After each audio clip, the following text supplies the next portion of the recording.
അപ്പോൾ പറഞ്ഞു തന്നെ എന്താണെന്നറിയാം? എന്ത് നമ്മുടെ യുദ്ധം, ഏത് യുദ്ധം? ഇപ്പോൾ നടന്നുകൊണ്ടിരിക്കുന്ന യുദ്ധം, ഏത് യുദ്ധം? ഇസ്രായേലും അമേരിക്കയും ഇറാൻ യുദ്ധം നടത്തുന്നുണ്ട്. അപ്പോൾ നമ്മൾ സിനിമ കാണുമ്പോൾ ഞാൻ സിനിമ കാണാൻ കുറവില്ല, ഇപ്പം ഇല്ല, നിർത്തി കുറേ കാലം. സിനിമ കാണുമ്പോൾ നമ്മൾ വില്ലന്മാരൊക്കെ വിളിക്കല, അല്ലെങ്കിൽ നടന്മാരൊക്കെ വിളിക്കല, ആരൊക്കെ വിളിക്കല് എന്ന് പറഞ്ഞാൽ നമ്മൾ നടന്മാരൊക്കെ വിളിക്കും. അല്ല, വില്ലൻ അടിക്കണം, വില്ലൻ അങ്ങനാക്കണം, വില്ലൻ ഇങ്ങനാക്കണം എന്നുമ്പോൾ ആ വീട്ടിൽ എത്തുന്നുള്ളിൽ ആ വീട്ടിലുണ്ടാവും, അല്ലേ? അതാണ് സംഭവിക്കുന്നത്. അപ്പം ഇത് വില്ലനാണ് അമേരിക്കയും ഇസ്രായേലും. ഇവർ രണ്ടുപേരാണ് വില്ലന്മാർ. ഇറാൻ. അപ്പം നമ്മൾ ഇറാനെ ഉണർത്തും.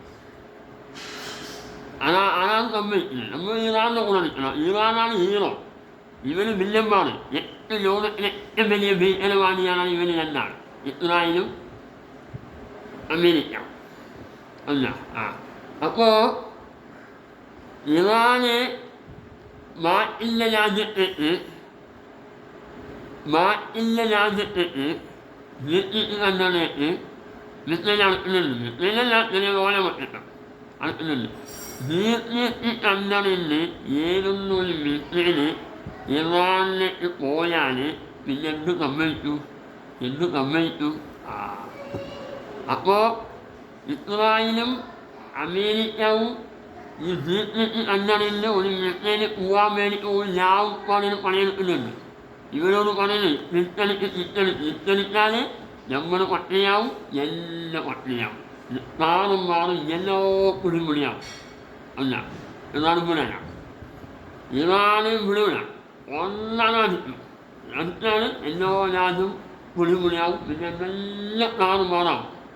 പിന്നെ പിടിക്കാൻ കിട്ടൂല, എല്ലാവരും പട്ടിണിയായിരിക്കും.